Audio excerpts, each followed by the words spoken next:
He made it. Hello. Hello, Joe. What's up? Not much. Sorry, How you doing, man?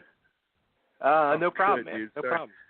Yeah, we're all going through all these time zones in here, and I'm in Central Time. I'm on East Time, and I don't even know what happened, but yeah. Anyway, what's up? What's happening? And being the fact that you're from Arizona, I mean, you guys got that wacky freaking time zone anyway. Ours just stays there. We don't ever change it. So it's like, I don't know. I don't know what this is all about, Oh man! So, dude, like, you guys are like, it's funny. Well, let me go back in time first. Like, it's funny because I do like two shows. I do like a music based show, and then I do like a Thursday night show. We do live, and I got a couple co-hosts, and actually, one of my co-hosts, he's a pro wrestler. He's down in the Florida area, and longtime friend of mine, 20-something years, and he's kind of like a grumpy, miserable guy at times. I love him to death, but he can be a grumpy fuck, shall we say. Okay. And as soon as I heard, the first time I heard Anti-Everything, I instantly, I'm like, dude, I have your new entrance music. And I played it for him. He's like, that works. That works. That's awesome, dude. Oh, man. What's his wrestling kind of a name? world? He's Jimmy Giannetti. Jimmy Giannetti. Okay, cool. Jimmy Giannetti. Yeah, originally from the Philly area. Now he's down south. Okay, cool. So this has been, I guess, kind of like a whirlwind for you guys. I mean, it's like the past year has just kind of blown up. Yeah, it has. It really has been. And now we're, now I'm in Indiana today. Yeah, dude, it's really hard to even like put it all into a summary. You know what I mean? But yeah, it's been crazy and it's been unexpected. Because you start a band, you don't expect for any of this to happen. I've been in bands before and this hasn't happened, so it's just cool. It's a perfect storm. It's a perfect chemistry, or the time wasn't right. It's right now, so it's going good. So we're just we're enjoying it. Was there like any like you said with your other bands, like with those to Dead, like was there a difference where like all of a sudden it was like things started happening? You're like, oh shit, like this has never happened before. Like what's going on now? Like you know what I mean? Like kind of like never how do I to do this this now? extent. Yeah, never to this extent. You're always there's always cool things that were happening, but yeah, it was never like this. It was never like I mean the list of things that have happened since we started the band are just like crazy. Like I was thinking of sitting down and making like a little timeline board for myself because it's hard to remember everything. Right. But yeah, I mean, just everything that's happened since we started it. But we did it for like 2 years by ourselves just for fun, like in Arizona before anyone ever heard it. So it wasn't like an overnight thing. It was us just doing something we enjoyed for a long time. And I do think that was a big part of it, was us. I think it was a couple of things. It was us being seasoned musicians and having seen what works and what doesn't work in a lot of ways. And I think it was also us throwing out the idea of trying to be successful with music and just having fun and just making something for the reason of making it. And I think that made for better music. So I think it was those two things combined together. Now, like, what was the actual like first thing, or do you think there was like a first thing that happened that like started like, okay, like people outside of Arizona are hearing us now? Right. Well, it's honestly like people, it was a small thing in Arizona even too. Like it wasn't like we weren't playing out a lot. We were just jumping on little shows, or like we would just jump on shows here and there. Just because, again, being in other bands, we knew a lot of promoters, knew a lot of people, so we'd open up for like Upon a Burning Body or the Butcher Babies or Atreyu or something like that, and it was a cool thing. Cool. And then, yeah, like, honestly, it was like kind of when we started just getting on some tours. We did a run with, like, ICP and some different things like that, like, really early on that were, like, our first tours. It was all really quiet. Like, we had an EP that we never released. We had a music videos that never came out. We did everything that you do when you're in a band. It just never came out because of the reaction we got early on. All the labels and all the managers were like, yo, don't release anything because we need to release you guys properly. have you come out in you know, you only get one first impression, so come out, you know, crushing, and you know, Sure. holding off for 3 years, I think, which is one of the most frustrating things you can do when you make something and it's made to be shared. You know, that's what music is. Yeah. It's made to be put out there and shared with people. It was very frustrating, and so it was a big you know, lesson in patience and things like that. But it ultimately, we saw after doing that we saw that it worked really well to come out with a big bang and really have everything prepared the right way. Yeah, dude, I didn't realize. I would have been going nuts. Oh, we were like, losing our minds, dude. It was like, yeah, it was pretty rough to and then to go and play shows. We'd play some of those, like Carolina Rebellion at different festivals like that, and we had no music out. We just put out Anti-Everything, like I think, and like FM, we had like 1 or 2 songs out, and it's just so hard to play shows when you have no music for people to hear. So they just come out and they hear you live, and that's all they have. So that makes it even, you know, a couple times harder to win a show over when there's no music for people to hear other than at the show. You know, so it's it was a lot of obstacles. Yeah, a lot of obstacles. Now the actual name itself, like going back to that first time I heard Everything, like I remember it was on Sirius XM. It popped up, and I remember instantly saw the name, and I thought to myself, my boy Jimmy Giannetti. But then I looked at the name, and I was like, all right, like it didn't grab me at first, and then like instantly, like the song grabbed me, and then I got it. Like I was like, okay, I get it now. Right. Like it all just happened instantly. I was like, all right, I'm in. I'm sold. They got me. So like, cool. Can I just say like, all right, we're dead. Yeah. No, that was another thing. Like early on, again, it was just for fun at first. So we were just like, we were looking for a title for it, like as just like our working project. Like you want to go work on whatever the band's name, you know, you have to have a title. So let's go work on Dead today. I just sent it into like a group text with the dudes in the band, I think, or whatever. And it just kind of stuck, and we went with it, and that was just what we did. And then it's come to like have its own, you know, different meanings, I guess, now or whatever. But it really was just a name we thought was cool, and it sounded like Dead, which is, you know, like a dead person. It sounded like that, and we're into horror movies and stuff. But it's also an abbreviation for dedication or dedicated, which is cool. Okay. But like the name Dedicated maybe sounds too like underground New York hardcore or something, so we can't really sound like that. I don't know. So it's like, but anyway, it's just like whatever, dude. You know, we've just come to say like it can mean this or this or this, but it really was just for fun. Nice. Now the white eye thing, which drives me insane because I got like I don't know if it's like a phobia or just eyeballs freak me out.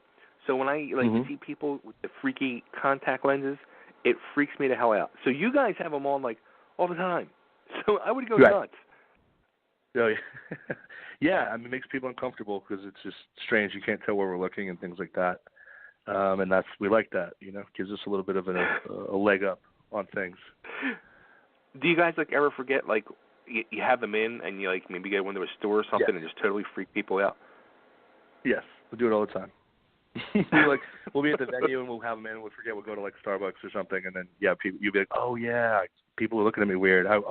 I get it. I forgot my eyes are in. Yeah, you forget it because it really doesn't throw you off that much. So you're like, and then people are like, you know, they'll think you're blind sometimes too, so they'll feel bad for you or whatever it is. And Jesus. It's funny. Oh, that's awesome. You can sit out there with a little cup now and collect little extra gas money for you. We could. We would be terrible fucking people if we did that. But yeah, we could, I guess. Oh man! Now you admitted, and I see it in all the like press releases and bios and stuff like that. You guys are big horror fans, and a huge like industry around the country is the whole horror convention scene. Did you guys ever think of like trying to rope into something like that for like another marketing tool? Or that's an interesting idea. I guess right when you say that, I would be like, well, how would we get involved with that? I guess we could just go show up there and like play, you know, like play them or something like that. That could be. Yeah, because there's some that do have bands play there, and I know like Wednesday 13 has done shows like horror conventions, and I mean Alice Cooper does appearances and stuff like that, and sometimes gets on stage with people, and yeah, that would be some. I mean, I don't know. I guess that would be something cool. I feel like that would maybe, you know, I feel like that would maybe happen a little bit down the line. You know, I think we're still just I mean, really, our album's really only been out for like 7 or 8 months. So, like, we're still really new. And so, right now we're just focusing so much on playing live. And even like you said, you see the name and you see Into Everything, and you're like, I don't know. But the point is right. like for people to actually see us, and because that's one of the things, like, you can have the worst band name in the world and blah, blah, blah, but then if your music's good, it makes your name cool kind of thing, like. Sure. There's a million examples of that, and I don't want to point anyone out, but so it's like, it's kind of like that, like, regardless of what you would think of us on the surface, usually when people see us live, they at least respect what we're doing, regardless, unless they like us already, then that's cool, but, it's usually pretty rare that people are like, nah, you guys are, whatever. Like, after you see us live, you're usually like, all right, cool, I get you. I see what you're doing, it's good, So we're all about just bringing the live show everywhere right now. Cool. Now, something that I'm a huge supporter of, and I get happy when I see bands using this to their fullest, and you guys are definitely doing that, and that's the world of YouTube. And, I mean, do you guys, like, have somebody, like, constantly filming with you guys? I mean, you're doing, like, recaps of almost... Yeah, we have a videographer we met last year sometime. I think it was last year in Abilene. His name's Chris Pogue, and he was just badass. We did a show in Texas, and he killed it on this video. And then we're like, cool, hey, do you want to just come on tour with us?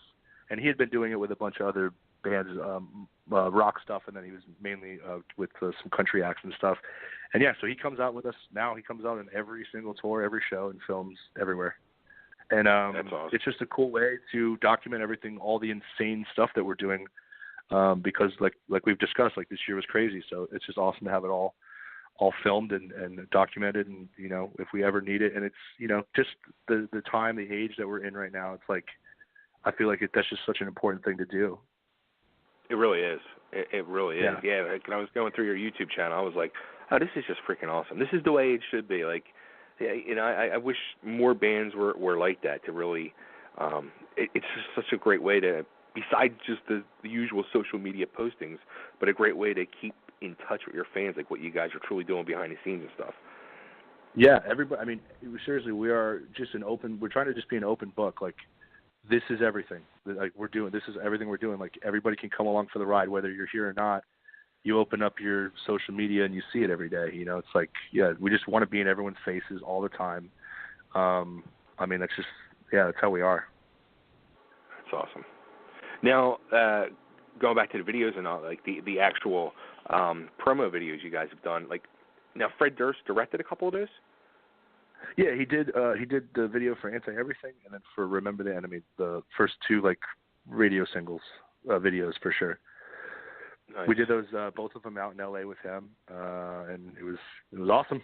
It was one of those crazy things that's on that list of things that are like, man, what a crazy thing that we did. So, yeah, he's great.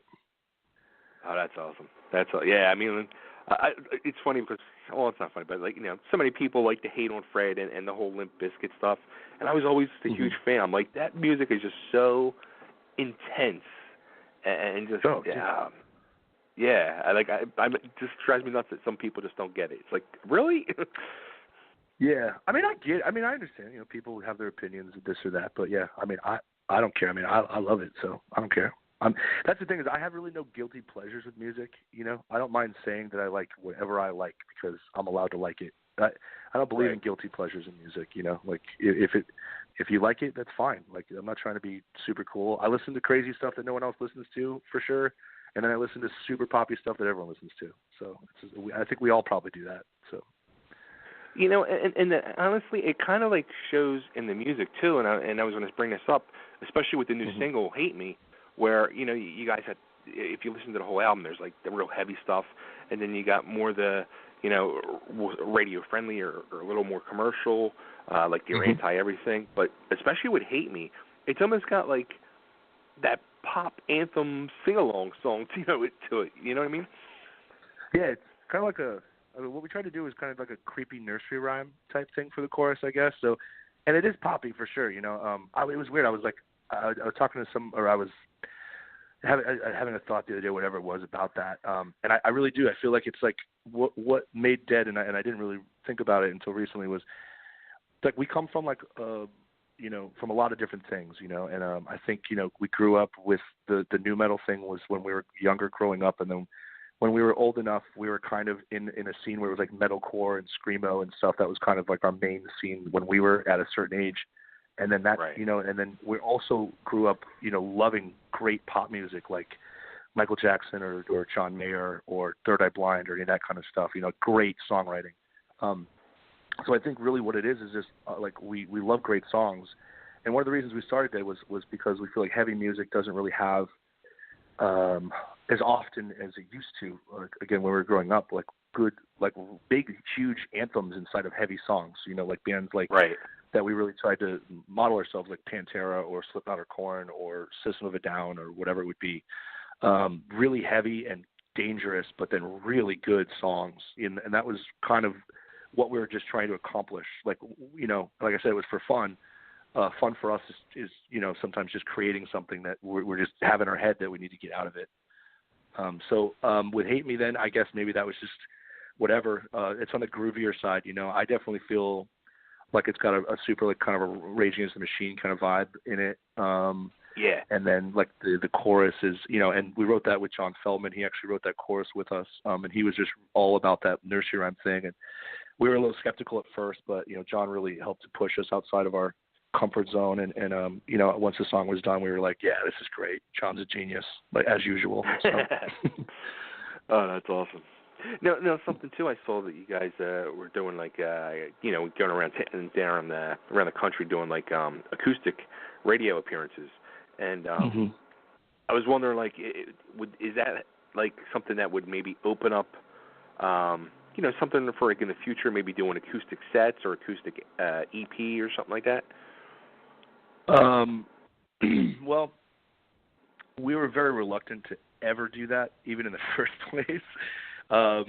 So, I mean, there is a slower song on the album that's like more piano electronic driven, I guess, too, which does work really well on acoustic. If it happens, it happens. We definitely have no thought of like trying to be acoustic ever. Like really the band is supposed to be heavy. Right. And the acoustic stuff is kind of supposed to be special to where it's like something that you really are not going to hear very often. So yeah, I know, someone just did that, right? Oh, King A10 just released like a super like Johnny Cash-y kind of album. I think that was like really left field for them, and that was cool. Like if they wanted to do that, and maybe way down the line we might do something. I really have no idea. We're gonna do whatever we feel like doing, but the point of it's supposed to be a heavy band, so probably not a lot of acoustic stuff, honestly. I'll just throw that out there. Yeah, I was kind of shocked when I started seeing some clips. I was like, cause I never honestly would have expected, to hear acoustic stuff coming from you guys, acoustic versions of the songs. And then when I started hearing, I'm like, it works. It really comes off good. Yeah, I think it did work out ultimately. Like I said, we were skeptical about it first, but yeah, it ended up being cool. Usually a good song you can translate it onto an acoustic guitar or piano or anything, and usually a good song just goes to any medium and does okay. So. Yeah, it was like I said. Yeah, so it was one of those things where we're like, oh, okay, I guess we'll try this and see, and it went okay. So it's cool. Nice. So all right, so we're still early 2018, but you have a whole year basically ahead of you. So what's just going to be touring around for the rest of the year? Is that the plan? Are you staying in the States, going over to Europe, or? Yeah, well, we just announced today the second half. We're out on the Witching Hour tour right now with In This Moment, POD, and New Year's Day, and that's mostly been like the South and the Midwest, and we're going to the East Coast a little bit, and then we're going to do a run with POD and Islander, kind of through the Midwest down to Texas back home, and then we just announced that we're doing a West Coast tour with In This Moment and The Word Alive, and then Hollywood Undead is on some of those dates as well, and then we're doing the Los Rages Festival in Vegas. And then we just announced Rockfest in Wisconsin as well with like Disturbed and Godsmack are headlining that. So all kinds of things. And then there's a bunch more stuff we haven't announced yet. We're talking about going overseas. We don't have that confirmed yet or whatever, but there's all kinds of emails and stuff that I'm seeing. But, I don't usually say anything until it's confirmed. So, but we're staying busy, touring a lot. Like I was saying, we're just trying to bring the live show everywhere and just get in everyone's face and just, go hard. Nice. Okay, where should we send everybody to like you, love you, follow you, buy the music, the whole 9 yards. Yeah. Yeah. Well, right now, Hate Me is 69 cents on iTunes. If anyone wants to get the single, like that's huge. We're on Instagram is it DED Official, DED, as well as Facebook is DED Official, DED Official. Twitter is We Are Dead. And, go subscribe on our YouTube page. Videos coming there all the time. We're really active online. So, I mean, if you say something, usually you'll get a comment or a like back, or at least, we'll see it, that kind of thing. And, yeah, we love being in touch with everybody. Awesome. Joe, congratulations with everything. Loving what you guys are doing. Thanks. And thank you. You guys can get back up here to Philly, man. Yeah, no, I'm sure we will. Absolutely. Cool. And one last thing, if I can just get you to cut an ID. This is Joe from DED, and you're listening to Totally Driven Radio. Yeah. What's up? This is Joe from DED, and you're listening to Totally Driven Radio. Awesome. Joe, thanks so much, man. Take care, buddy. Thanks so much, brother. Yeah, appreciate you. All right, peace.